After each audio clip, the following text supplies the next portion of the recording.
Indonesia sah jadi pengguna kapal selam Scorpène tercanggih di Asia, kecanggihannya melampaui milik Malaysia dan India. PT PAL baru saja mempublikasi penandatangan kontrak pembuatan 2 kapal selam Scorpène. PT PAL pada 2 April 2024, penandatangan kontrak 2 kapal selam Scorpène Indonesia tersebut dihadiri beberapa pejabat penting seperti Kepala Badan Sarana Pertahanan Jusuf Jauhari, Wakil Menteri Pertahanan M. Herindra, CEO PT PAL Indonesia Kaharudin Jenot, serta Eksekutif Vice President Sales Naval Group Marie-Laure Borges. Menurut informasi jika kapal selam Scorpène yang diperuntukkan untuk Indonesia jumlahnya sekitar 2 unit. Serta kapal selam Scorpène untuk Indonesia digadang-gadang jadi yang tercanggih di Asia. Diduga kapal selam Scorpène Indonesia melebihi Scorpène yang dimiliki India dan Malaysia.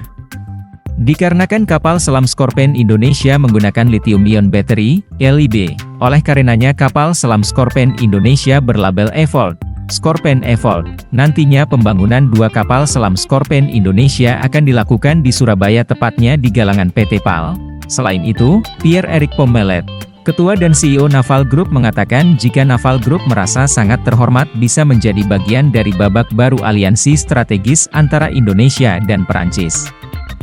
Naval Group merasa sangat terhormat bisa menjadi bagian dari babak baru aliansi strategis antara Indonesia dan Perancis. Dengan Scorpène Evolved Full LIB, Indonesia telah memilih kapal selam berperforma tinggi yang telah teruji di laut yang akan memperkuat kedaulatan maritim negara dan mendukung TNI Angkatan Laut dalam mencapai keunggulan regional di laut.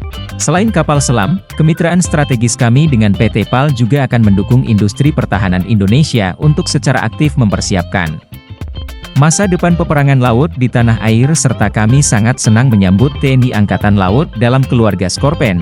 Langkah ini merupakan komitmen dan kepercayaan tinggi pemerintah Indonesia terhadap kemampuan engineer anak bangsa Indonesia.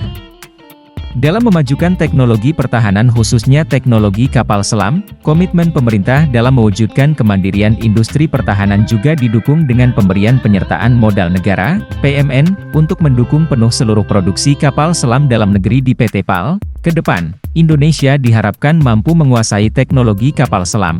Nantinya Naval Group dan PT PAL mempunyai niat kuat untuk menjalin kerja sama tidak hanya di bidang kapal selam, tetapi juga dalam membangun kedaulatan Indonesia untuk kepentingan industri pertahanan Indonesia.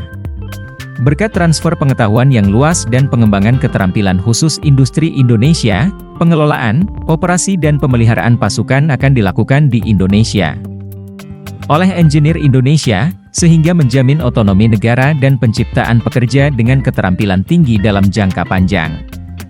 Hingga saat ini, Naval Group dan PT PAL telah menandatangani berbagai perjanjian kerjasama dengan mitra Indonesia, baik untuk program kapal selam maupun lainnya. Nah itu dia sobat untuk update pembahasan kali ini, bagaimana pendapat kalian sobat?